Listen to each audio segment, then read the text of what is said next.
El silencio de mi casa siempre fue mi compañero, un manto tejido con los recuerdos de Ricardo y la paz de mis rutinas. Pero esa tarde, el silencio gritaba. Sentada frente al pequeño monitor en mi estudio, el zumbido de la nevera parecía un rugido y el tic-tac del reloj de pared, un martillo golpeando contra mi cráneo. En la pantalla, dos figuras se movían en mi propia sala, ajenas a mis ojos que las observaban.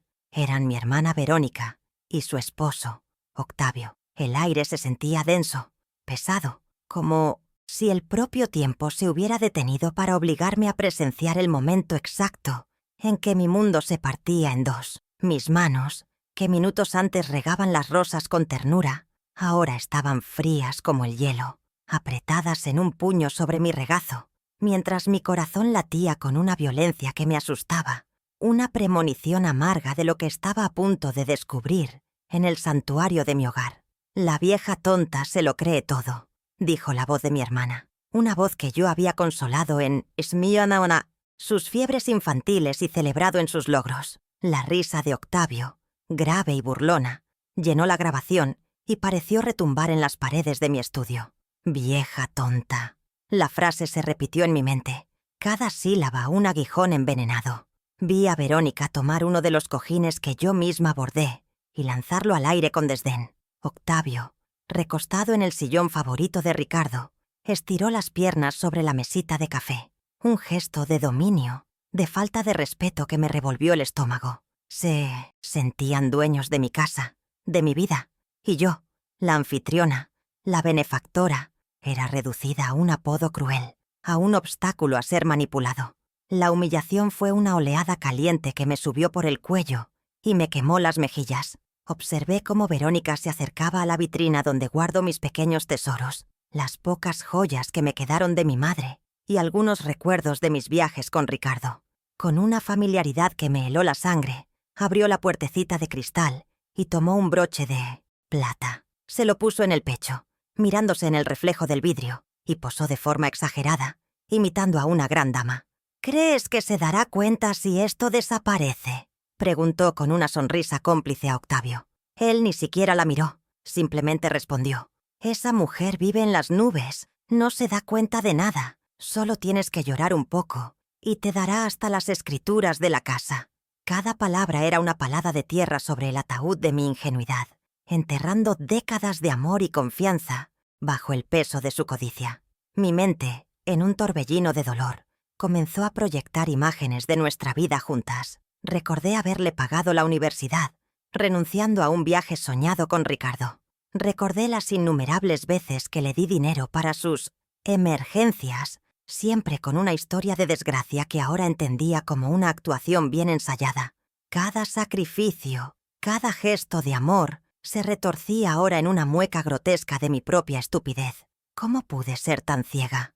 El dolor no era por el dinero, ni siquiera por los pequeños objetos robados. Era la traición en su forma más pura, la que viene de tu propia sangre, la que te susurra palabras de amor mientras afila el cuchillo a tus espaldas. Me sentí despojada, no de mis bienes, sino de mi juicio, de mi capacidad de ver la verdad en los ojos de quienes más amaba. Pero mientras las lágrimas amenazaban con desbordarse, algo cambió dentro de mí. El temblor de mis manos cesó y una frialdad glacial se instaló en mi pecho, apagando el fuego de la humillación. Observé la pantalla, pero ya no con los ojos de una víctima herida, sino con la precisión de un general estudiando el campo de batalla. Esas imágenes, su desprecio grabado en píxeles, no eran solo la prueba de su traición, eran mi arma. Ellos creían que yo era débil, una anciana solitaria y sentimental, fácil de engañar. Habían subestimado la fuerza que se forja en el silencio y la soledad, la misma fuerza con la que enfrenté la muerte de mi esposo y reconstruí mi vida.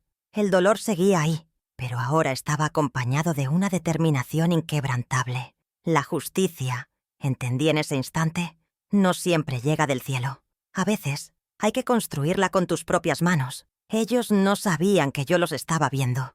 No sabían que cada una de sus palabras burlonas y cada uno de sus gestos arrogantes quedaban registrados, convirtiéndose en los eslabones de una cadena que yo misma usaría para atarlos. Y había algo más, algo que ni siquiera yo entendía del todo. Mi mirada se desvió hacia el viejo cofre de acero que Ricardo guardaba en la esquina, un objeto que siempre consideré parte del mobiliario. Él solía decir que allí estaba nuestro verdadero patrimonio, no el dinero, sino la verdad de nuestras vidas. En ese momento, una extraña certeza me invadió.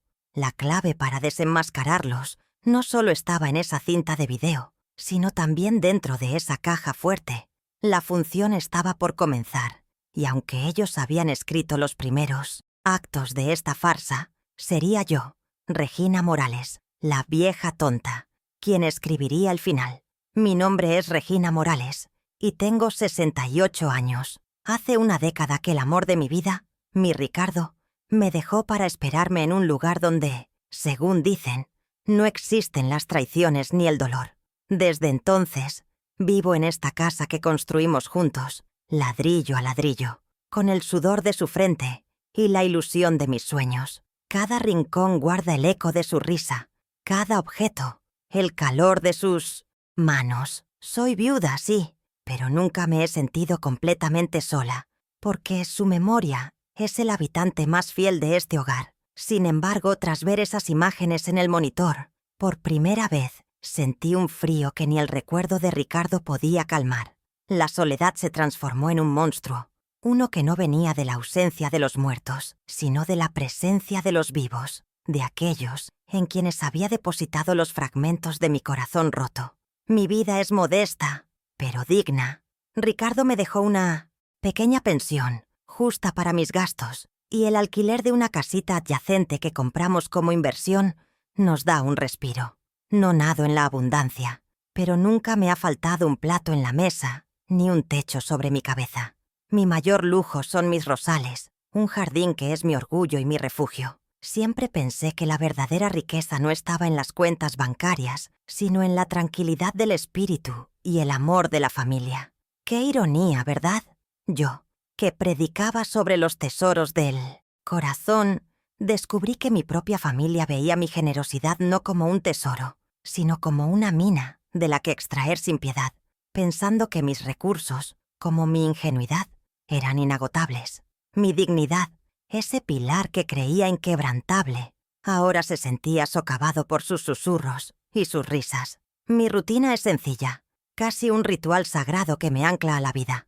Me levanto con el sol, cuido de mis flores como si fueran mis hijas, podando las hojas secas y hablando con los capullos que prometen abrirse. Por las tardes, la cocina se convierte en mi santuario. El aroma de los pasteles de manzana y las galletas de canela llenan la casa, un aroma que siempre asocié con el hogar y la familia. Solía hornear para ellos, para Verónica y Octavio, encontrando una alegría inmensa en sus rostros de satisfacción. Ahora, el olor a canela me revuelve el estómago, porque entiendo que cada dulce que les ofrecía era recibido no con gratitud, sino con la condescendencia de quien se aprovecha de una sirvienta. Por las noches me acompañan las películas en blanco y negro, historias de amores y desamores que, hasta ahora, me parecían mucho más dramáticas que mi propia vida. La soledad, esa ha sido mi mayor vulnerabilidad. Ricardo y yo nunca pudimos tener hijos, una espina clavada en el alma que aprendimos a llevar con el tiempo. Su amor era tan inmenso que llenaba todos los vacíos, pero cuando él se fue, el silencio de la casa se hizo ensordecedor. Verónica, mi hermana pequeña, la que siempre cuidé, se convirtió en el centro de mi universo afectivo. En ella y en su marido volqué todo el instinto maternal, todo el amor protector que no pude darle a un hijo. Los necesitaba, no por su compañía, sino para sentir que mi vida aún tenía un propósito, que todavía era útil para alguien. Esa necesidad, ese terror a quedarme completamente sola en el mundo, fue la venda que me puse yo misma en los ojos. Una venda que me impidió ver la envidia y la codicia que se escondían detrás de sus sonrisas y sus abrazos. Siempre he sido una mujer de corazón generoso, o al menos eso me gusta pensar. Encuentro un placer genuino en el acto de dar mi tiempo, mi atención, mis consejos y, sí, también mi dinero. Ver a mi hermana con un abrigo nuevo que yo le había ayudado a comprar, o saber que Octavio podía pagar una deuda gracias a uno de mis préstamos, Me hacía sentir bien. Creía que estaba construyendo un lazo de gratitud, fortaleciendo a mi única familia. Me veía a mí misma como la matriarca, silenciosa, el pilar que sostenía a todos. Pero esa imagen se hizo añicos contra la dura realidad de la pantalla del monitor. No era un pilar, era un escalón. No era una matriarca, era un cajero automático con sentimientos. Y cada acto de mi supuesta generosidad no había sido más que combustible para el motor de su desprecio. La gente a menudo confunde la bondad con la debilidad. Mi voz suave, mi disposición a evitar el conflicto, mi tendencia a perdonar. Todo ello ha dibujado en la mente de los demás, incluida mi hermana, la imagen de una mujer frágil. Pero se olvidan de que fui yo quien sostuvo la mano de mi madre mientras moría, con solo 15 años. Se olvidan de que trabajé como maestra en una escuela rural donde había que tener más coraje que tiza. Se olvidan de que luché junto a Ricardo contra su enfermedad durante 5 largos años, sin derramar una sola lágrima delante de él. Dentro de esta mujer que cultiva rosas y hornea pasteles, vive una leona. Una leona que ha estado dormida durante mucho tiempo, arrullada por la falsa seguridad del afecto familiar.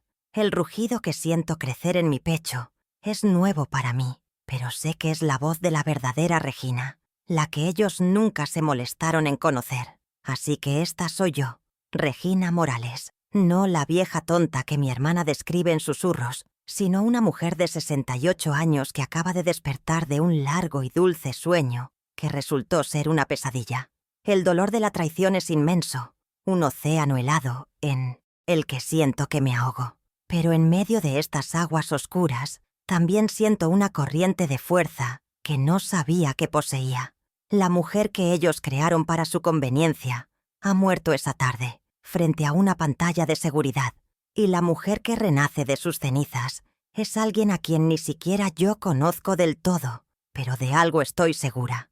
No volverá a ser el felpudo de nadie. La justicia silenciosa que planeo no es por venganza, es por respeto a la mujer que fui y a la que, con la ayuda de Dios y de mi propia fortaleza, volveré a ser. ¿Y tú?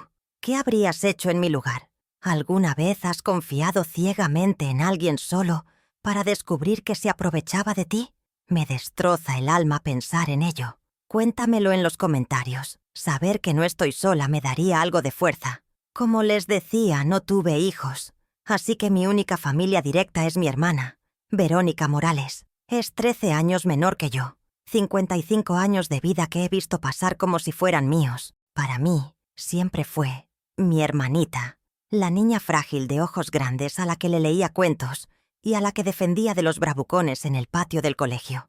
Recuerdo una vez, cuando ella tenía apenas 7 años, que rompió un jarrón carísimo de mi madre. El pánico en su rostro era tal que no dudé ni un segundo. Di un paso al frente y asumí la culpa. El castigo fue severo, pero el alivio en su mirada de gratitud fue mi recompensa. Creo que en ese momento se selló nuestro pacto no escrito. Yo sería su escudo, su protectora, y ella, mi razón para sentirme fuerte. Un pacto que yo cumplí con devoción toda mi vida, sin darme cuenta de que, para ella, el pacto tenía una fecha de caducidad. Y luego está su marido, Octavio Ríos, un hombre de 58 años con el encanto de un poeta bohemio y la ambición de una piedra. Cuando Verónica me lo presentó, hace ya 30 años, vi a un hombre que la adoraba, un soñador que, según él, solo había tenido mala suerte, siempre con proyectos grandiosos que nunca se concretaban, siempre con una excusa para sus fracasos. Yo lo miraba con compasión, pensando que mi hermana había elegido a un buen hombre, aunque poco práctico. Ahora veo la verdad con una claridad que me quema por dentro. Octavio no es un soñador, es un parásito, un manipulador experto que vio en mi afecto por Verónica la veta de una mina de oro. Él supo cultivar en ella el sentimiento de que merecía más, de que el mundo le debía algo, y que yo era la persona designada para pagar esa deuda. La motivación de Verónica, ahora lo entiendo, es una hidra de 2 cabezas, la envidia y el complejo de víctima. Siempre sintió que yo había tenido más suerte. Mi matrimonio con Ricardo fue una sociedad de amor y trabajo duro. Nos levantamos desde la nada, juntos. El suyo con Octavio fue una cadena de crisis financieras y sueños rotos, pero en lugar de ver nuestras diferentes elecciones, ella solo veía los resultados. Mi casa le parecía un palacio, la suya, una jaula.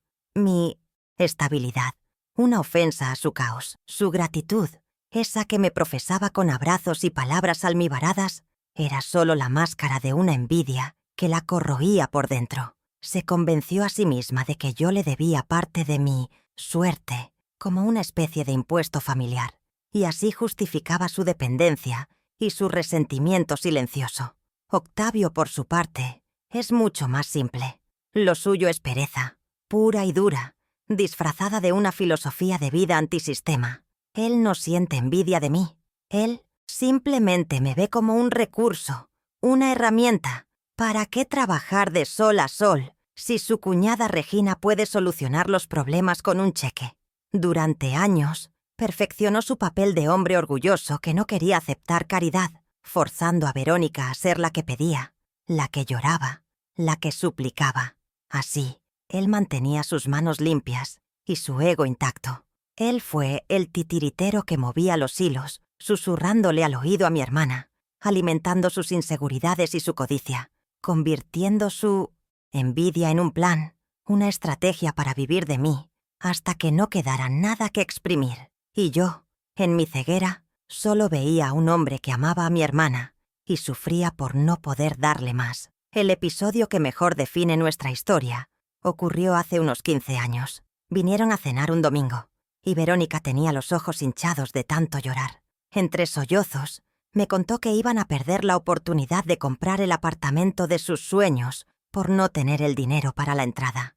Octavio permanecía en silencio, con la cabeza gacha, interpretando a la perfección su papel de hombre derrotado. Hemos trabajado tanto, hermanita, y siempre nos quedamos en la orilla, me dijo ella. Sentí su dolor como si fuera mío. Esa misma semana, Ricardo y yo retiramos una parte considerable de nuestros ahorros, el dinero que guardábamos para renovar nuestra pequeña tienda, y se lo dimos. No lo dudé.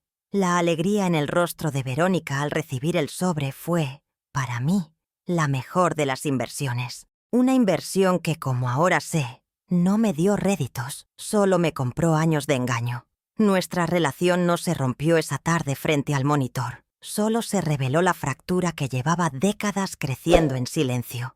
Yo los acostumbré a recibir y ellos se acostumbraron a tomar. Les di tanto que empezaron a sentir que era su derecho, no un favor. Cada préstamo no pagado, cada favor concedido sin condiciones, fue un ladrillo más en el muro que nos separaba, aunque yo no pudiera verlo.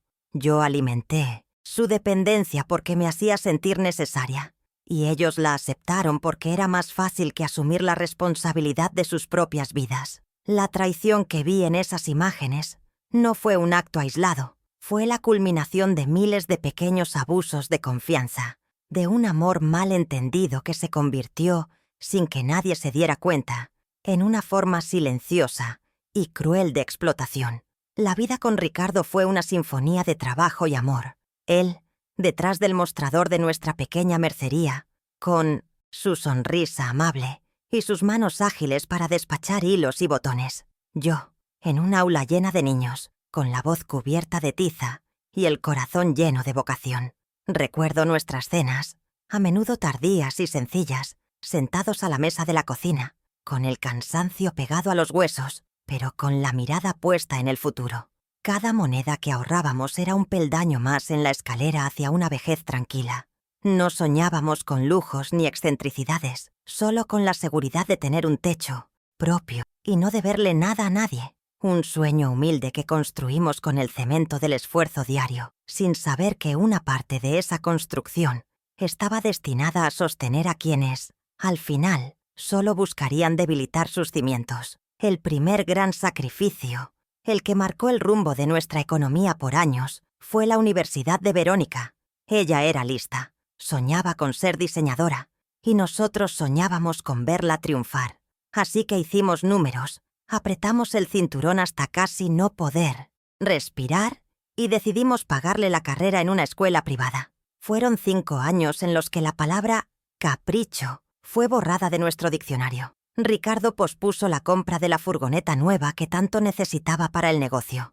Y yo me olvidé de los viajes a la playa que tanto anhelaba. Pasaba las noches en vela corrigiendo exámenes para ganar un extra, mientras Ricardo reponía estanterías hasta la madrugada. Lo hicimos con gusto, con la convicción de que estábamos invirtiendo en su futuro, dándole las alas que nosotros nunca tuvimos. Un acto de amor que ella, con el tiempo, llegó a considerar una simple obligación. Pero no todo fueron grandes gestos. La mayor parte de mis sacrificios se tejieron en la tela de lo cotidiano, en miles de pequeños actos de renuncia que se volvieron invisibles por la costumbre. Era la bolsa de la compra que les llevaba los fines de semana, para que no les falte nada.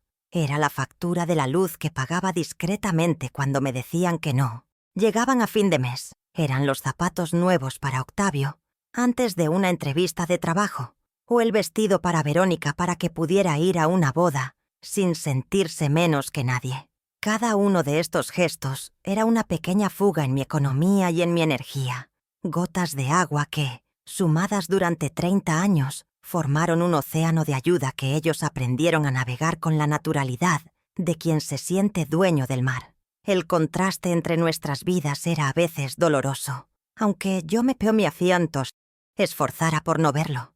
Mientras Ricardo y yo remendábamos nuestra ropa y estirábamos la comida de la semana, ellos parecían vivir en una realidad paralela. Recuerdo una vez que les presté una suma importante para, según me dijeron, una reparación urgente del coche.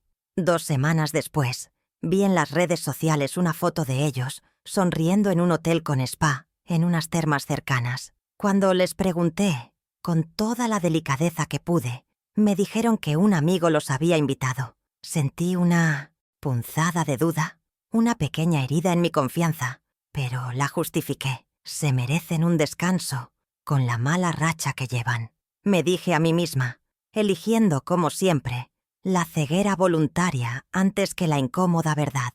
La verdad es que su mala racha era crónica porque su principal inversión era mantener las apariencias. Cuando Ricardo falleció, mi soledad me hizo aún más vulnerable a sus necesidades. El peso de mantener la casa y mis propios gastos recaía enteramente sobre mí. Pero, aún así, mi preocupación principal seguían siendo ellos. Sus llamadas se hicieron más frecuentes, sus problemas más dramáticos.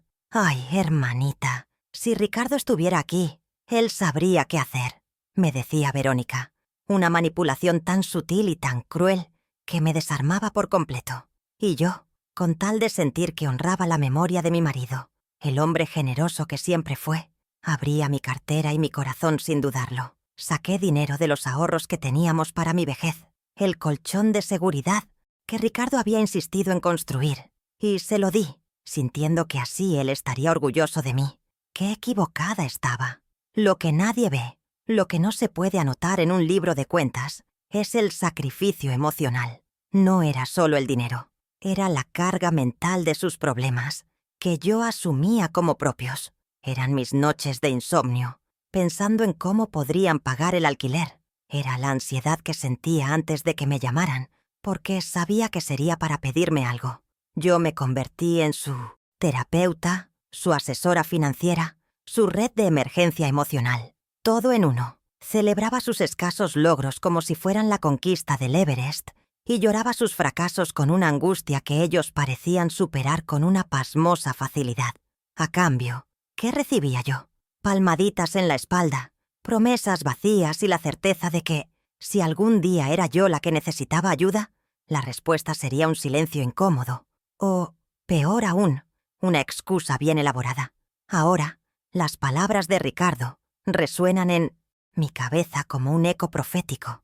Él era más observador, menos sentimental que yo. A menudo, después de que Verónica y Octavio se fueran de casa, él me decía con su voz tranquila pero firme: «Regina, eres demasiado buena. Una cosa es ayudar y otra es mantener. No dejes que tu gran corazón te impida ver la realidad».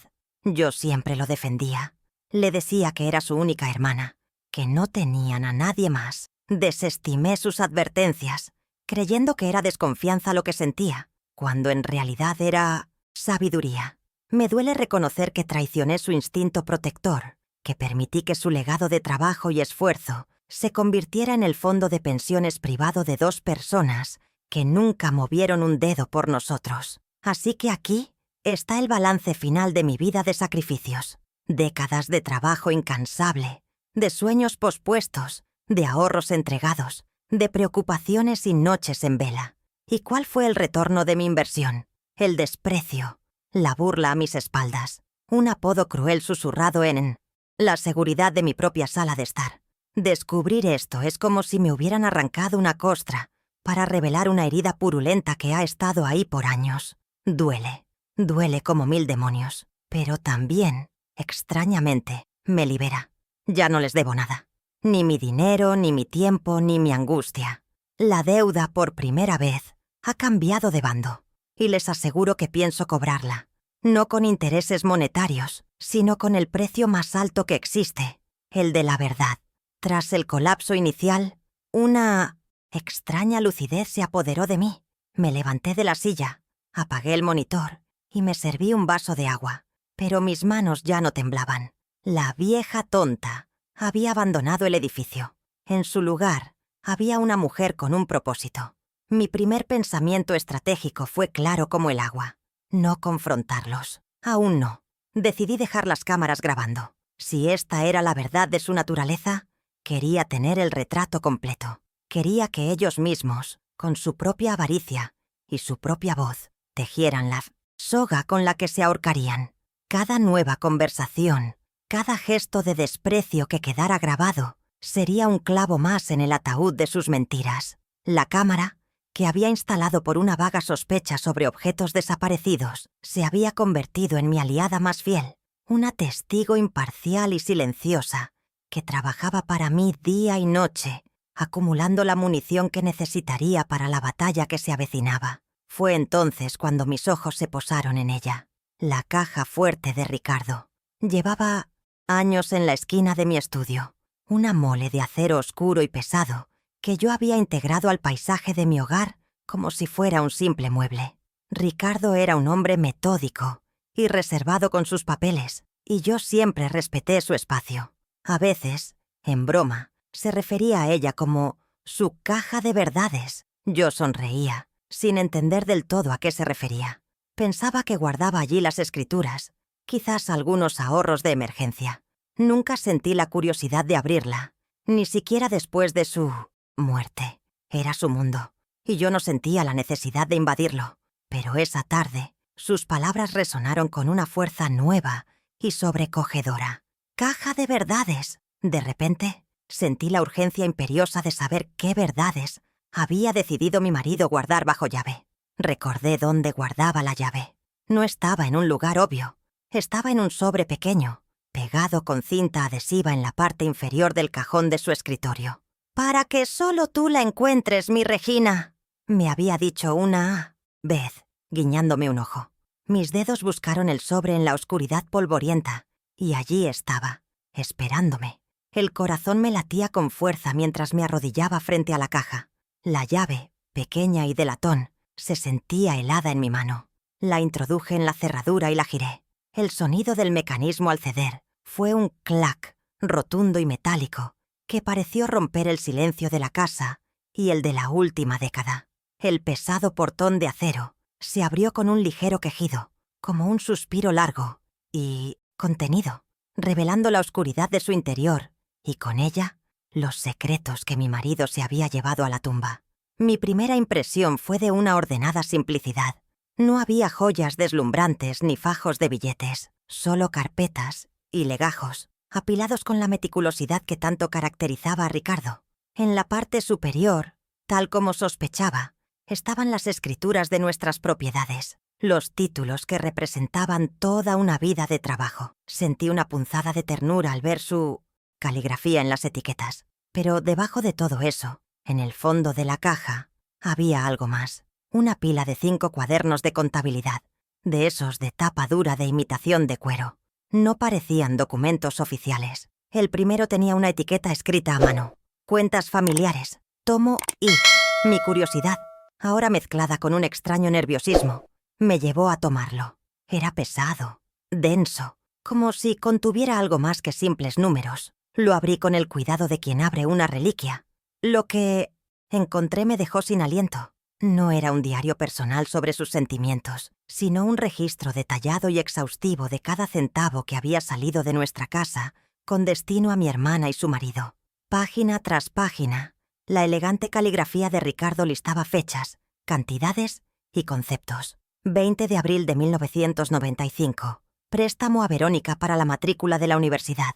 50.000 pesetas. 12 de marzo de 2003. Ayuda a Octavio para la reparación del coche. 600 euros. 7 de noviembre de 2010. Dinero para el alquiler de Buiasu. 450 euros. Estaba todo allí. Un historial de 30 años de mi generosidad. O más bien, de nuestra generosidad. Documentado con la precisión de un notario. Una parte de mí se sintió avergonzada al ver la magnitud de mi ceguera impresa en papel. Pero otra parte sintió una inmensa validación. No estaba loca. No lo había imaginado. Seguí pasando las páginas, hipnotizada por esa letanía de sacrificios. Y entonces vi algo que me heló la sangre. Y, al mismo tiempo, encendió una llama de furia helada en mi interior. Junto a muchas de las anotaciones, Ricardo había añadido pequeños comentarios personales, observaciones escritas con una letra más rápida, casi furtiva. Al lado de una supuesta deuda médica de Verónica, escribió: «Ve, dice que es para el dentista, pero los vi salir de una agencia de viajes la semana pasada, junto a un préstamo para pagar una multa de Octavio», anotó. «Me juró que era una multa de aparcamiento. El mecánico me dijo que el golpe del coche no era aparcando». Ricardo lo sabía, o, al menos, lo sospechaba. No era solo un libro de contabilidad, era el diario de una estafa, un testimonio silencioso de sus dudas y de mi fe ciega. Y en ese instante, supe que no tenía solo una grabación de video, tenía un arsenal. La mañana siguiente al descubrimiento, el teléfono sonó puntualmente a las 9. Era Verónica, su voz, un almíbar de falsa preocupación. «¿Estás bien, hermanita? No me llamaste anoche y me quedé con el pendiente». Tuve que tragarme el veneno que me subía por la garganta y forzar un tono cansado, frágil. «Ay, hija, se me pasó el tiempo. Ya sabes cómo soy», le dije, interpretando el papel que ella misma había escrito para mí. Cada palabra suya era una sonda, buscando fisuras en mi ánimo, mientras yo, por dentro, era una fortaleza de piedra. Sabía que mientras hablábamos, la cámara de mi sala estaba en su puesto, vigilante, lista para grabar el siguiente acto de esta farsa. La conversación fue una danza macabra sobre un campo de minas, y yo aprendí a bailar en el primer compás, convirtiéndome en una actriz en mi propio secuestro emocional. Esa misma tarde vinieron de visita, sin avisar, como solían hacer. Les serví café y un trozo de mi famoso pastel de manzana, ese que Octavio siempre elogiaba con una devoción casi teatral. Mientras masticaba con avidez, comenzó su habitual letanía de problemas. «Regina, no sabes qué disgusto. Se ha roto la caldera y el arreglo cuesta un dineral que no tenemos», dijo él, mirando al techo como si buscara la compasión divina. Verónica, la perfecta coprotagonista, añadió con un suspiro. «Y con el frío que empieza a hacer». Escuché con atención, asentí con una expresión de profunda pena y les prometí que miraría mis cuentas a ver qué podía hacer. Mi rostro mostraba la empatía de siempre, pero mi alma era un desierto. Estaba catalogando cada gesto, cada mentira, cada inflexión de su ensayada actuación. Unos días después, me los encontré en el mercado del barrio. Yo estaba charlando con Consuelo, una vecina de toda la vida. Al vernos, Verónica corrió a abrazarme con un dramatismo digno de un Oscar. «Hermanita, qué alegría verte», exclamó, para luego dirigirse a mi vecina. «Ay, Consuelo, usted que la ve más a menudo, cuídemela mucho. Me preocupo tanto por ella, tan solita en esa casa tan grande». Luego me arregló el cuello del abrigo con un gesto de ternura postiza. «Es un ángel, mi hermana, un verdadero ángel. No sé qué haríamos sin ella». Sonreí, agradecí su cariño y sentí la bofetada de su hipocresía en mi mejilla. Estaba tejiendo su red de hermana abnegada en público, una imagen que contrastaba violentamente con la víbora que yo veía en mis grabaciones nocturnas. Esa noche, la cámara capturó la conversación más reveladora hasta el momento. Octavio, con los pies sobre mi mesita de centro, se quejaba del dinero que les había dado para la caldera. Con la limosna que nos dio no tenemos ni para empezar, le decía a Verónica en un susurro airado. Paciencia, cariño, paciencia, respondía ella.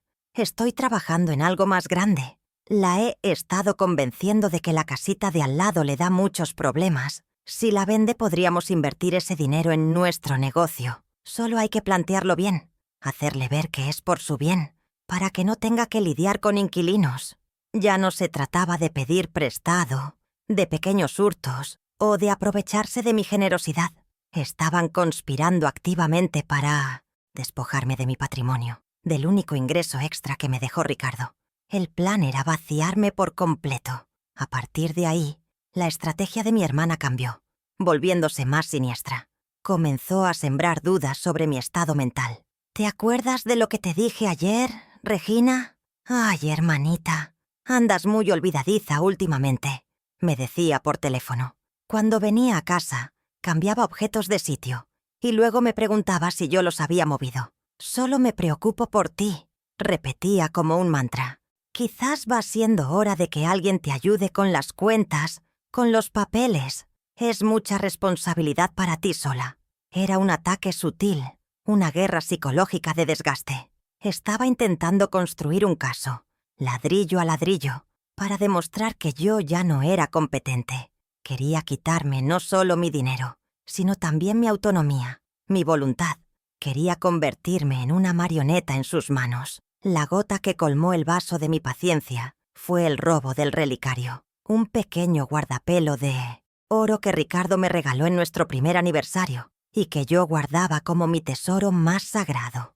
Tras una de sus visitas, no lo encontré. El pánico me invadió, pero una voz fría en mi interior me dijo que consultara a mi testigo silencioso. Avancé la grabación hasta el momento en que estuvieron en mi dormitorio. Y allí estaba la prueba, clara e irrefutable. Mientras Octavio me llamaba al jardín con la excusa de ver una plaga en mis rosales, la cámara del pasillo captó a Verónica entrando, de nuevo en mi cuarto, abriendo mi joyero y deslizando el relicario en su bolso. El dolor fue físico, una puñalada directa al corazón. Ya no era avaricia, era profanación. Estaba robando mis recuerdos. Una semana después, fuimos a la fiesta de cumpleaños de una vieja amiga en común. Y allí estaba Verónica, radiante, con un vestido nuevo que seguramente yo había financiado. Y en su cuello, colgando con una desfachatez insultante, estaba mi relicario. Nuestras miradas se cruzaron por un instante. Yo miré la joya, y ella, lejos de avergonzarse, la tocó con la punta de los dedos y sonrió. Se acercó a un grupo de personas y dijo en voz alta: «Miren qué maravilla. Me lo regaló mi hermana. ¿A qué es precioso? Siempre ha sido tan generosa conmigo». Sentí que el suelo se abría bajo mis pies. La sangre se me heló en las venas. Me estaba humillando, restregándome su traición en la cara, convirtiendo su robo en un acto de mi generosidad. Ese día comprendí que no había límites para su crueldad. Envalentonado por el éxito de su esposa, Octavio decidió que era el momento de dar el siguiente paso. En una de sus visitas, me pidió hablar a solas, con un tono grave y solemne, que nunca le había visto. «Regina», comenzó, «sabes que te queremos como a una madre, y por eso nos preocupa tu futuro, que tengas todo bien atado». Se sirvió un coñac de la botella de Ricardo y continuó: «Como no tienes hijos, lo natural, lo lógico, sería que esta casa, el día de mañana, pasara a Verónica, para que quede en la familia, para que cuidemos de tu legado». No usó la palabra testamento, pero la palabra flotaba en el aire, pesada y venenosa. La sugerencia era clara. Querían que los nombrara mis herederos universales. La presión era cada vez más directa, más asfixiante. Decidí que la mejor defensa era un ataque disfrazado de rendición. Empecé a interpretar mi papel con más ahínco. Acentué mi supuesta fragilidad. Me quejaba de dolores que no tenía. Me mostraba más olvidadiza que nunca. «Ay, Verónica, ¿qué haría yo sin ti, hija? Tienes razón. La cabeza ya no me da para tanto, le decía. Empecé a pedirle ayuda para leer las cartas del banco, fingiendo que no entendía los extractos. Les hice creer que su plan estaba funcionando a la perfección, que la fruta estaba madura y a punto de caer del árbol. Fue el periodo más agotador de mi vida. Vivir dentro de una mentira, sonreír cuando quería gritar, mostrar debilidad cuando me sentía más fuerte y decidida que nunca. Pero sabía que cada gesto de sumisión los volvía más descuidados, más arrogantes en sus conversaciones privadas. El teatro llegó a su punto álgido cuando acepté que Verónica me acompañara al banco. Le dije al director, un hombre que me conoce desde que Ricardo vivía, que mi hermana me iba a ayudar a poner orden en mis finanzas, porque yo ya no me sentía capaz. Verónica se hinchó de orgullo, adoptando un aire de tutora condescendiente. Le hablaba al director sobre mí como si yo no estuviera presente. Es que mi hermana es muy suya, pero ya va necesitando que le echemos una mano. Queremos asegurarnos de que no le falte de nada y de que no tome malas decisiones. El director me miró con una mezcla de pena y extrañeza. Yo mantuve la mirada baja, encogida en mi silla. Dejé que ella sola pintara su retrato de mujer controladora y avara ante un testigo oficial. La última grabación fue la que rompió la última hebra de compasión que pudiera quedarme. Creyéndome ya completamente derrotada, su crueldad se desató, sin filtros. Estaban en mi sala, celebrando su victoria, en el banco con mi coñac, y empezaron a imitarme. Octavio fingía mi voz, temblorosa y confusa. Verónica se reía a carcajadas. «No le queda mucho a la vieja tonta», dijo él. «Pronto esta casa será nuestra, y la pondremos a nuestro gusto. Tiraremos todos estos trastos viejos», Verónica añadió, «y nosotros estaremos aquí, como los parientes dolientes, para cuidar de su legado y de su herencia». La risa que siguió a esa frase fue el sonido más feo y desalmado que he escuchado en mi vida. En ese momento, cualquier lazo de sangre que nos uniera se disolvió para siempre. Cerré el ordenador. El peso de las últimas semanas cayó sobre mí como una losa.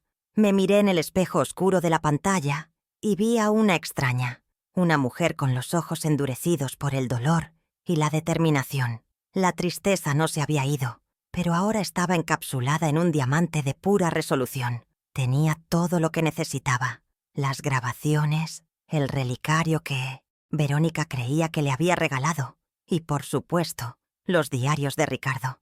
La fase de investigación había terminado. La actriz se retiraba del escenario. Era el momento de levantar el telón para el acto final. Tomé el teléfono, busqué en la agenda un número que no había marcado en años y esperé. «Despacho de abogados Beltrán. ¿En qué puedo ayudarle?» «Por favor», dije con una voz que no reconocí como la mía. «Póngame con el licenciado Ignacio Beltrán. Dígale que llama Regina Morales». Ignacio Beltrán no era solo un abogado, era un pilar de la memoria de mi marido. Amigo de Ricardo desde la infancia, era un hombre cuya integridad era tan sólida como el roble de su escritorio. Marcar su número fue, para mí, el verdadero punto de inflexión. No fue un acto de rabia, sino de claridad. Mientras el teléfono sonaba, sentí que estaba tendiendo un puente desde mi isla de dolor y soledad hacia el continente de la acción y la justicia. Cuando su voz grave y familiar respondió al otro lado de la línea, un peso que no sabía que llevaba se desprendió de mis hombros. «Ignacio, soy Regina, la viuda de Ricardo. Necesito verte. Es urgente». No tuve que dar más explicaciones. Su tono, inmediatamente protector, me hizo saber que había tomado la decisión correcta. Estaba dejando de ser una víctima para convertirme en la clienta de mi propia causa. Su despacho olía a cuero, a papel antiguo y a justicia. Era un santuario de orden en medio de mi caos. Ignacio, con su cabello plateado y sus ojos que habían visto demasiadas miserias humanas como para sorprenderse, me escuchó en silencio. Le conté todo, desde la primera sospecha hasta la última grabación. Mi voz monótona, casi desprovista de emoción, como si narrara la historia de otra persona. No me interrumpió ni una sola vez, solo asentía lentamente, sus dedos entrelazados sobre la mesa, su mirada fija en mí. Por primera vez en semanas, me sentí escuchada, creída. No era la vieja tonta, era una mujer que presentaba un caso. y en el silencio respetuoso de ese despacho, mi dolor empezó a transformarse en un argumento legal. Cuando terminé de hablar, deslicé sobre la mesa el sobre que contenía la memoria USB y uno de los diarios de Ricardo. «Aquí están las pruebas», dije. Ignacio se puso sus gafas de leer y con un cuidado casi reverencial abrió el diario. Sus cejas se fruncieron mientras leía las anotaciones de mi marido. Luego, conectó la memoria a su ordenador y vio un fragmento del video que yo había seleccionado, la escena del relicario. Vi cómo su mandíbula se tensaba, cómo la calma profesional de su rostro se resquebrajaba para dejar paso a una indignación helada. Levantó la vista del monitor y me miró. «Regina», dijo con una voz cargada de una furia contenida, «esto es monstruoso. Esto va más allá de la codicia. Es una crueldad deliberada». Esa validación, viniendo de él, fue como un bálsamo para mi espíritu herido. Ignacio me explicó mis opciones con una claridad meridiana. Podíamos iniciar un proceso penal por robo, estafa y abuso psicológico. Ganaríamos, sin duda, pero sería un camino largo, costoso y, sobre todo, públicamente doloroso. Me imaginé mi nombre y el de mi hermana en los periódicos locales. El escándalo, el morbo de los vecinos. Se me revolvió el estómago. «Hay otro camino», dijo Ignacio, adivinando mis pensamientos. «Una justicia más silenciosa, pero igual de efectiva. Un enfrentamiento controlado, en tus términos, en tu territorio. Donde la humillación no sea un espectáculo público, sino una lección privada e inolvidable». La idea resonó en lo más profundo de mi ser. Yo no quería venganza, quería restitución. No quería un circo, quería un cierre. Y así, entre los dos, en la penumbra de su despacho, nació el plan. Fue idea de Ignacio. «Vamos a prepararles una trampa, Regina», dijo, con un brillo astuto en los ojos. «Y usaremos el mejor cebo que existe para las ratas, su propia avaricia.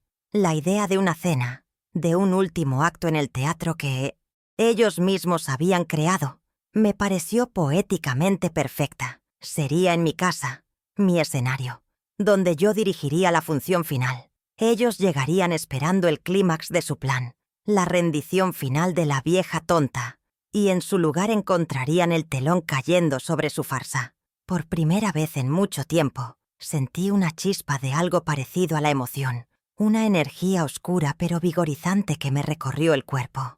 Elaboramos el cebo con el cuidado de un pescador experto. Yo los llamaría para invitarlos a una cena especial el próximo sábado. El motivo, les diría, era que, gracias a su amorosa preocupación por mi bienestar, había tomado una decisión trascendental sobre mi futuro y mis bienes. Les insinuaría que estaba pensando en vender la casa alquilada para simplificar mi vida y que quería discutir con ellos cómo esa gran ayuda financiera podría beneficiarnos a todos y solucionar sus problemas de una vez por todas. Era la carnada perfecta, diseñada a la medida de sus ambiciones. Morderían el anzuelo con la desesperación del hambriento, convencidos de que su manipulación finalmente había dado el fruto más grande y jugoso de todos. Al salir del despacho de Ignacio y caminar por la calle bajo el sol de la tarde, sentí que algo fundamental había cambiado dentro de mí. La mujer que había entrado allí, herida y buscando amparo, ya no existía. En su lugar caminaba una estratega.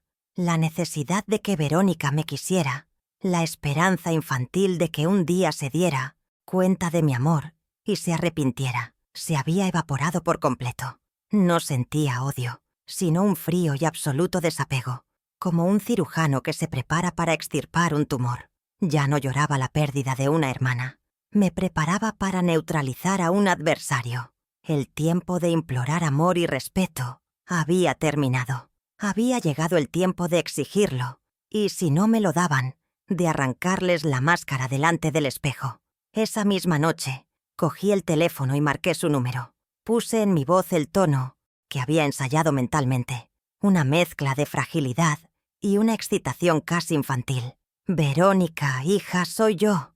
Quería invitarlos a ti y a Octavio a una cena muy especial este sábado. He estado pensando mucho en lo que me dijeron y he tomado una decisión muy importante sobre la casa y el dinero. Es una noticia maravillosa que quiero compartir con ustedes en persona».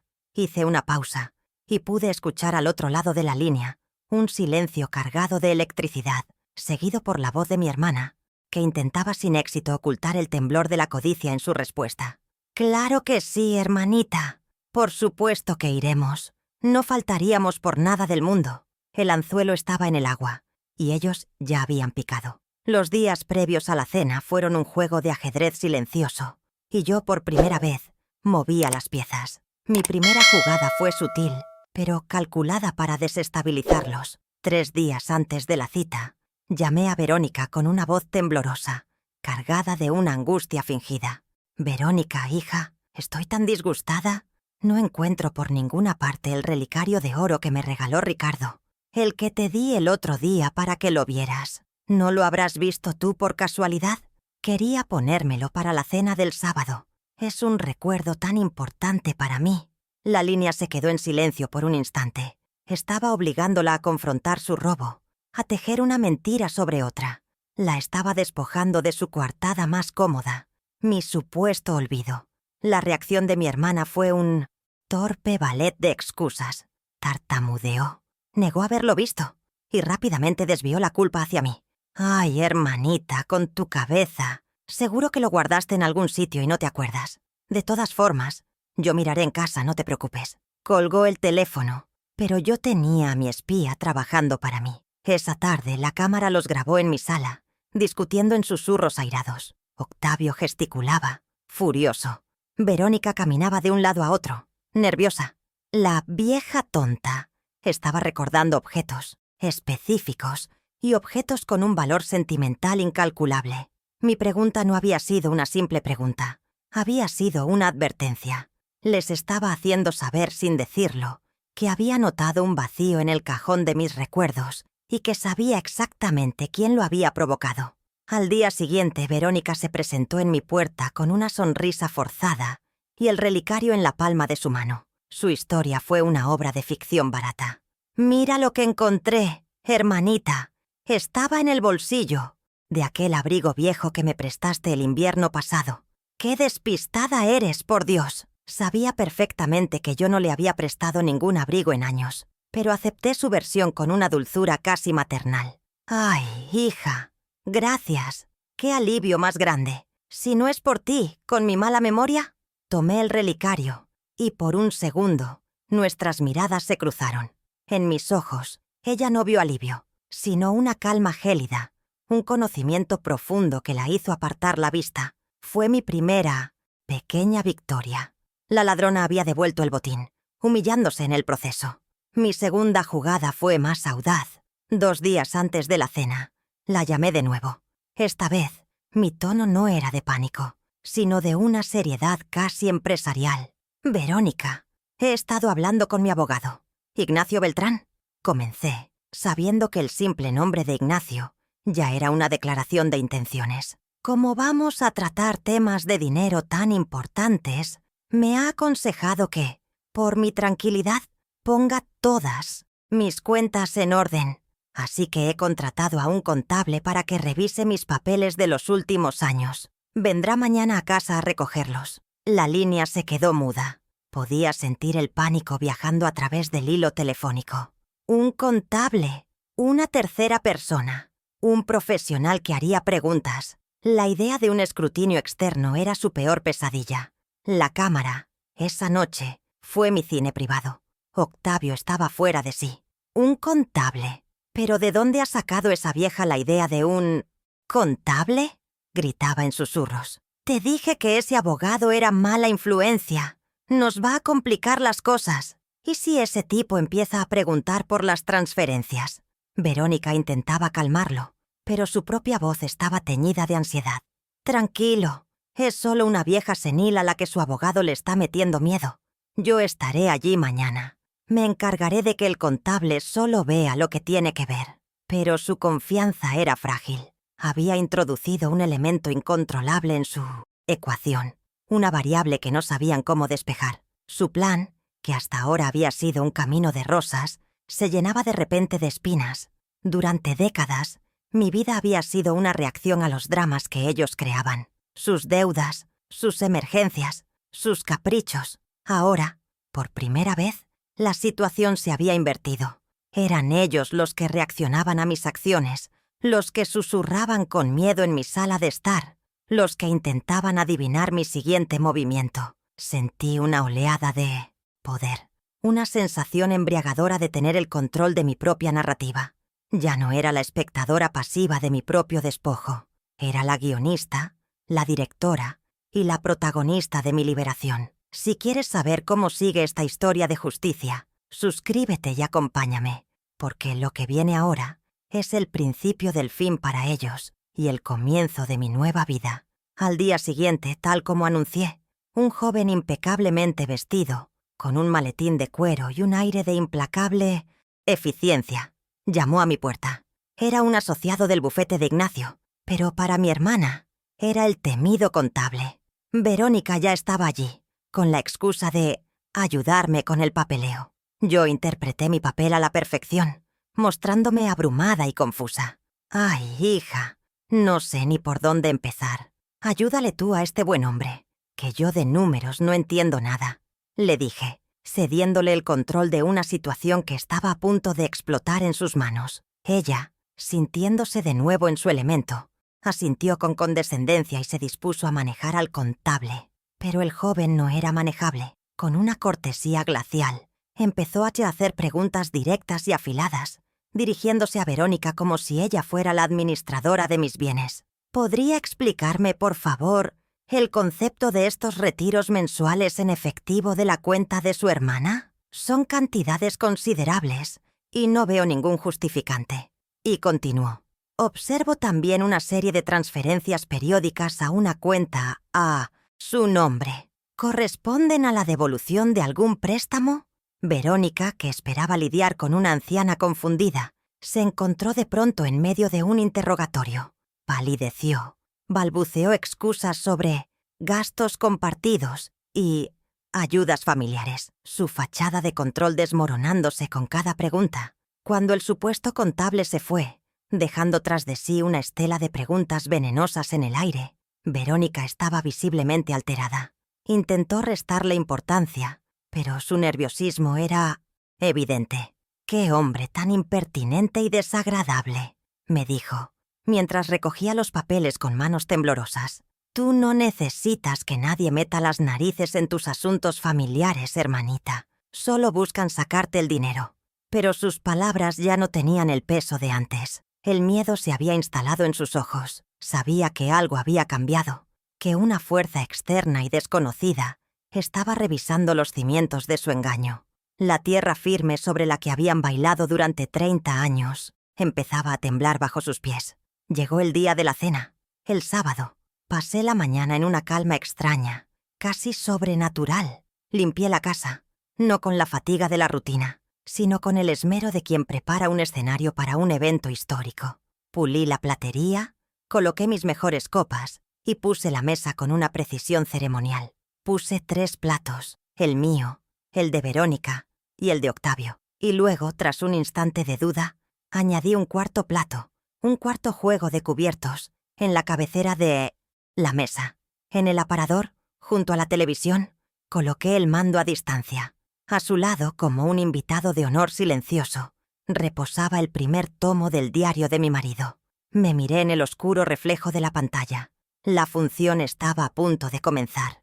Llegaron a las 9 en punto, vestidos con sus mejores ropas de domingo, como si vinieran a la lectura de un testamento a su favor. Octavio traía una botella de vino barato, que me entregó con una sonrisa que no le llegaba a los ojos. Verónica me dio un abrazo que se sintió como el de una extraña, su cuerpo rígido por la tensión. Su nerviosismo era casi palpable, una vibración en el aire de la casa. «¿Y este 4.º sitio, hermanita?», preguntó ella, señalando el plato vacío en la cabecera de la mesa. «¿Esperamos a alguien más?». La miré con la sonrisa más dulce que pude componer. «Sí, hija, he invitado a un viejo amigo de la familia, alguien cuya presencia es fundamental para la importante conversación que vamos a tener esta noche». Sus miradas se cruzaron, una sombra de inquietud pasando entre ellos. La cena fue una obra de teatro del absurdo. Serví el estofado que tanto les gustaba el aroma llenando un silencio que era casi sólido. Yo comía con una calma que los desconcertaba, actuando como la anfitriona perfecta, mientras ellos apenas probaban bocado. Octavio intentaba romper el hielo con elogios forzados sobre mi comida, pero sus palabras caían muertas sobre el mantel. Verónica no apartaba la vista de mí, estudiándome, tratando de descifrar a la nueva Regina que tenía delante, una mujer serena y enigmática, que no encajaba con la figura frágil y manipulable a la que estaban acostumbrados. La tensión se podía cortar con un cuchillo. Ambos estaban desesperados por llegar al postre, al momento de la gran noticia financiera que los había llevado hasta allí. Justo cuando estaba retirando los platos del plato principal, sonó el timbre. El sonido, nítido y autoritario, hizo que Verónica diera un respingo. «Ya está aquí nuestro invitado», anuncié con calma, y me dirigí a la puerta. Al abrirla, la figura alta y solemne de Ignacio Beltrán se recortó en el umbral. Llevaba un traje oscuro y portaba un maletín de cuero. La cara de mis invitados se descompuso. Pasaron del desconcierto al pánico en un segundo. «Ignacio, qué sorpresa», balbuceó Octavio poniéndose torpemente de pie. «Ninguna sorpresa, Octavio», respondió el abogado con una voz gélida, entrando en la casa. «Regina tuvo la amabilidad de invitarme. Yo soy el cuarto comensal». Se dirigió a la cabecera de la mesa y tomó asiento, colocando su maletín a sus pies. La trampa se había cerrado. Yo permanecí de pie, sintiendo cómo todas las miradas convergían en mí. Por primera vez en décadas, yo tenía el control absoluto de la situación. Mi voz, cuando hablé, no tembló. «Gracias por venir», comencé, dirigiéndome a mi hermana y su marido. «Como les adelanté, los he reunido para comunicarles una decisión importante sobre mi futuro. Pero he comprendido que para poder construir un futuro, primero hay que limpiar las mentiras del pasado». Caminé lentamente hasta el aparador y tomé el pesado diario de contabilidad de Ricardo. Lo sostuve en mis manos, sintiendo su peso. El peso de la verdad. Las caras de Verónica y Octavio eran un poema de terror. Sabían, instintivamente, que el juego había terminado. Mi Ricardo, que en paz descanse, era un hombre extraordinariamente meticuloso. Continué, abriendo el diario por una página marcada. Lo apuntaba todo, absolutamente todo. Y entonces empecé a leer, con una voz clara y monótona, como si leyera la lista de la compra. 20 de abril de 1995. Préstamo a Verónica para la matrícula de la universidad. 12 de marzo de 2003. Ayudas a Octavio para la reparación del coche. 7 de noviembre de 2010. Dinero para el alquiler. Leí fechas y cantidades durante 5 minutos. Un rosario de mis sacrificios. El color desapareció de sus rostros. «Eso es mentira», gritó finalmente Octavio. «Estás loca. Son solo números en un cuaderno viejo». Ignacio, que había permanecido en silencio, se irguió en su silla. Su voz cortó el aire como un látigo. «No son solo números, señor Ríos. Son el registro sistemático de 30 años de abuso de confianza y explotación financiera. Los tribunales tienen un nombre para esto. Y no es ayuda familiar». Abrió su maletín sobre la mesa con un chasquido seco. La amenaza ya no era velada. Era una pistola, apuntando directamente a sus frentes. Verónica rompió a llorar. Un llanto lastimero y falso que ya no tenía ningún efecto en mí. No eran las lágrimas de arrepentimiento, sino las de la rata acorralada en una esquina, sin escapatoria posible. «Entiendo que las cifras puedan parecer abstractas», dije, mi voz ahora desprovista de toda calidez. «A veces, una imagen vale más que 1000 palabras, o que 1000 números». Con un movimiento lento y deliberado, tomé el mando a distancia del aparador. Apunté a la gran pantalla negra de la televisión y apreté el botón de encendido. La pantalla cobró vida, inundando la habitación con una luz azulada. Y entonces aparecieron ellos, sus propios rostros, en mi propia sala, grabados con una nitidez impecable. La expresión de ambos era de puro horror. El espectáculo final estaba a punto de comenzar, y ellos eran los protagonistas involuntarios. La primera escena que seleccioné fue la de la burla.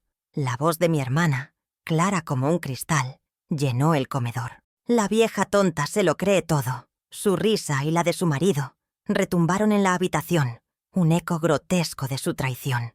Los dejé que se escucharan, que se vieran en toda su mezquindad. Verónica ahogó un grito y se tapó la boca con la mano. Octavio miraba la pantalla como si viera a un fantasma, su rostro una máscara de incredulidad y furia impotente. Sin darles tiempo a reaccionar, pasé a la siguiente escena, el momento exacto en que mi hermana entraba en mi dormitorio y robaba el relicario de mi joyero. La humillación era total, pública, irrefutable, y lo más importante, estaba siendo presenciada por un abogado. «¡Ladrona!», dije en voz baja. La palabra cayó en el silencio con el peso de una sentencia. Me giré hacia ella, cuyos sollozos ahora eran convulsiones de vergüenza. «Me has robado, Verónica. No solo mi dinero o mis joyas. Has robado mis recuerdos. Has profanado la memoria de mi marido». Luego miré a Octavio. «Y tú, eres un cobarde y un parásito. Un hombre que se ha pasado la vida escondiéndose detrás de las faldas de dos mujeres». Verónica intentó hablar. «Hermanita, por favor, perdóname. Yo te lo puedo explicar». La corté en seco. Mi voz era una cuchilla de hielo. «No. Se acabaron las explicaciones. Se acabaron las mentiras. Se acabó todo. No hables. Solo escucha». Ignacio se puso en pie, tomando el control. De su maletín extrajo un documento. «Regina, en su infinita generosidad, ha decidido no presentar una denuncia penal contra ustedes», dijo con una formalidad aterradora. «Con una condición. Van a firmar este acuerdo. En él, reconocen una deuda moral y económica, la cual mi clienta les perdona. A cambio, ustedes renuncian a cualquier reclamo, presente o futuro, sobre su herencia o patrimonio, y se comprometen a desaparecer de su vida, para siempre». Dejó el documento y un bolígrafo sobre la mesa. «O firman ahora mismo, o mañana a primera hora. La policía recibirá una copia de estos videos y de este diario. La elección es suya». El jaque mate era definitivo. No hubo más gritos, ni más lágrimas. Bajo la mirada implacable de Ignacio, tomaron el bolígrafo. La mano de Verónica temblaba tanto que la primera vez que intentó firmar, solo logró trazar un garabato ilegible. Octavio tuvo que sujetarle la mano para que pudiera escribir su nombre. Un último acto de complicidad en la derrota. Luego firmó él, con un movimiento rápido y furioso, como si quisiera romper el papel. El sonido del bolígrafo rasgando el documento fue el único ruido. En la habitación, un sonido seco y definitivo que ponía fin a 30 años de historia. Era la banda sonora de mi liberación, la firma de su rendición incondicional. No se dijeron más palabras, simplemente se rubricó el fin de una mentira que todos, de alguna manera, habíamos sostenido durante demasiado tiempo. Se levantaron de la mesa y caminaron hacia la puerta sin mirarme. Eran dos espectros, dos cáscaras vacías despojadas de su arrogancia y de la máscara de víctimas con la que habían transitado por la vida. Observé sus espaldas encorvadas mientras se alejaban por el sendero de mi jardín, el mismo que yo había cuidado con tanto esmero, y desaparecían en la oscuridad de la noche. Por primera vez en mi vida, no sentí la punzada de preocupación, la necesidad de preguntarles si tenían cómo volver a casa. No sentí nada más que un inmenso y profundo vacío. Y ese vacío era el lugar más pacífico en el que había estado en mucho tiempo. La puerta se cerró detrás de ellos, y con ese simple clic, el capítulo más largo y doloroso de mi vida llegó a su fin. Cuando Ignacio se despidió, dejándome sola en medio de los restos de la batalla, un silencio insólito se apoderó de la casa. Miré la mesa, con sus platos a medio comer y sus copas de vino, como el escenario de una obra que por fin había terminado. Durante semanas, estas paredes me habían parecido las de una prisión, el lugar donde se exhibía mi humillación. Pero esa noche la sentí mía de nuevo. Caminé hasta la ventana del salón, la abrí de par en par y respiré el aire fresco de la noche. Olía a tierra mojada y a jazmines. Era el olor de mi hogar, un olor limpio, sin el rastro rancio de la mentira. La casa estaba en silencio, pero ya no era el silencio de la soledad, sino el de la paz reconquistada, una paz por la que había tenido que luchar. La pérdida más inmediata para ellos, por supuesto, fue la económica. Se acabó el cajero automático, se terminaron los préstamos a fondo perdido, las facturas pagadas a Última hora. Los caprichos financiados con mis ahorros. El cordón umbilical financiero que los había mantenido a flote en su propia irresponsabilidad había sido cortado con el hacha de la verdad. Me los imaginé, en los días y semanas siguientes, enfrentándose por primera vez a la dura realidad de que sus vidas dependían exclusivamente de su propio esfuerzo. Un concepto que les era casi ajeno. Su mayor pérdida concreta no fue una herencia futura, sino la red de seguridad presente que daban por sentada y que, con su propia mano, habían destruido para siempre. Pero más allá del dinero, su pérdida más profunda fue simbólica. Perdieron su historia, el relato de víctimas que habían perfeccionado durante décadas. Perdieron la máscara de familia abnegada y cariñosa. Perdieron el respeto, no solo el mío, que ya no les importaba, sino el de ellos mismos. La humillación de ser descubiertos, de ser confrontados con la fealdad de sus propias acciones en una pantalla de televisión, es una mancha que no se borra. Pero, sobre todo, perdieron el poder de manipularme con la culpa, de controlar mis emociones, de hacerme sentir responsable de su felicidad.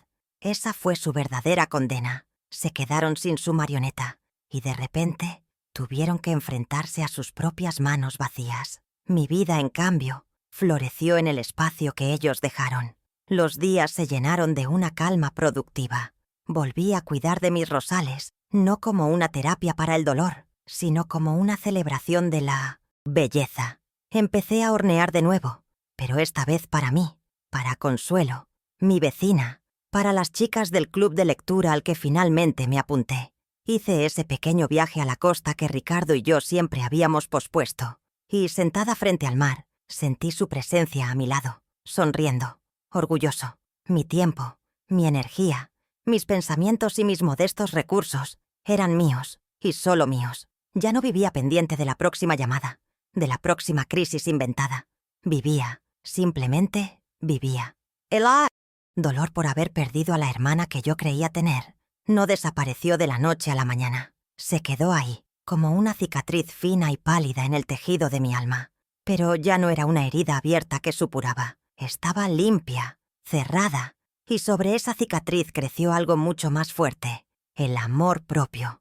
Empecé a respetarme, a valorar mi propia paz por encima de la falsa armonía familiar.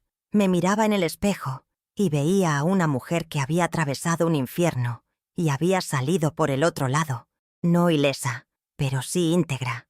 Una mujer que había aprendido a poner límites, a decir basta.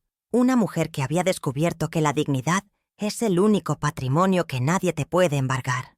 Pasaron las semanas y luego los meses. El silencio por su parte fue total, como exigía el acuerdo. No hubo llamadas de arrepentimiento, ni cartas suplicando perdón. Desaparecieron.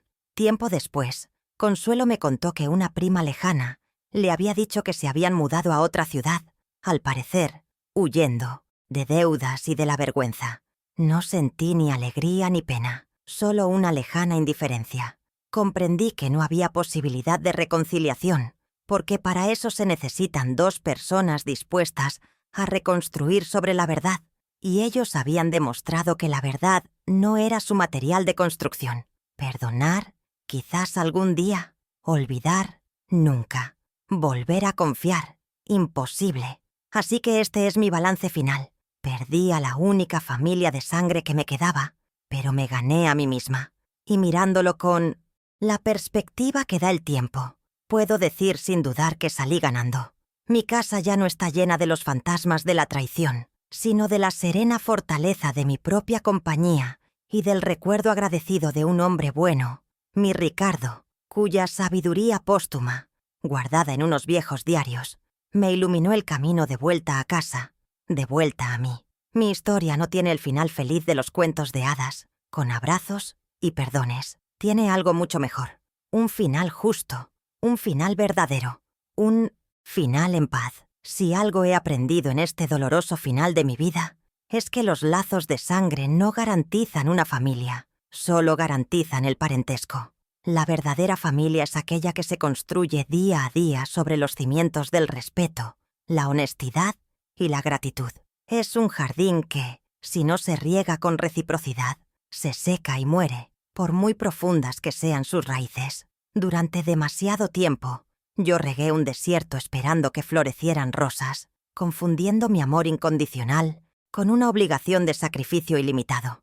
Aprendí, de la manera más dura, que el amor no debe ser ciego. Al contrario, el amor verdadero es el que te da la fuerza para ver la realidad, por muy dolorosa que sea, y para trazar una línea en la arena cuando pisotean tu dignidad. La gratitud, ahora lo sé, es el termómetro de cualquier relación sana. No me refiero a las gracias vacías ni a los halagos interesados, sino a ese reconocimiento sincero del valor del tiempo, el esfuerzo y el cariño que otra persona te entrega. Yo daba y ellos tomaban. Y en ese desequilibrio, en esa ausencia total de gratitud por su parte, residía el veneno que lo corrompió todo. Daban por sentado mi apoyo, lo consideraban su derecho, y mi generosidad se convirtió a sus ojos en una debilidad a explotar. La lección es clara. Nunca entregues tu tesoro a quien no es capaz de ver su brillo. Rodéate de personas que no solo acepten lo que les das, sino que valoren el corazón con el que lo ofreces. Mi mayor batalla no fue contra mi hermana y su marido, fue contra mí misma, contra la parte de mí que había permitido que su autoestima dependiera de ser necesitada. Mi dignidad no me la robaron ellos. Yo se la entregué en pequeñas cuotas a lo largo de los años, a cambio de una ilusión de afecto y compañía. La victoria final no fue ver sus caras de humillación esa noche, sino mirarme al espejo a la mañana siguiente y reconocer a la mujer que estaba allí, una mujer que, aunque sola, estaba completa. La dignidad, aprendí, es el hogar del alma, y si permites que los demás lo conviertan en un lugar de paso, te quedarás a la intemperie para siempre. Defenderla es el acto de amor propio más importante que existe. La verdad tiene un precio muy alto, pero el coste de vivir en la mentira es infinitamente mayor. Yo viví durante décadas en una mentira confortable, la de la hermana protectora y la familia unida. La verdad que me mostró una simple cámara de seguridad fue brutal, un cataclismo que arrasó con todo lo que yo creía cierto. Pero de esos escombros pude reconstruir mi vida sobre un terreno sólido, sobre la roca firme de la realidad. No le tengan miedo a la verdad. Búsquenla, enfréntenla, aunque les queme, aunque les duela. Es la única llama que puede purificar el alma y alumbrar el camino hacia la auténtica libertad y la paz interior. Por eso he querido compartir mi historia contigo, porque sé que ahí fuera, quizás escuchándome ahora mismo, hay otras Reginas, mujeres y hombres buenos, de corazón, generoso, que están siendo desangrados emocional y económicamente por aquellos a quienes más aman. A ustedes les digo, abran los ojos, escuchen esa pequeña voz en su interior que les susurra que algo no está bien. No justifiquen la falta de respeto, no normalicen el abuso. Nunca es tarde para poner un límite, para decir basta, para elegir tu paz mental por encima de una relación que te está matando lentamente. Tu vida es tuya y nadie tiene derecho a convertirla en su fuente de recursos. Por final, la lección más grande que me dejó esta amarga experiencia es que el amor más importante, el que debe sostener a todos los demás, es el que sientes por ti mismo. Aprendí que antes de ser una buena hermana, una buena tía o una buena amiga, primero debo ser leal a la mujer que soy, a mis valores y a mi bienestar, porque no se puede dar agua de un pozo que está seco. Primero, debemos cuidar de nuestro propio jardín.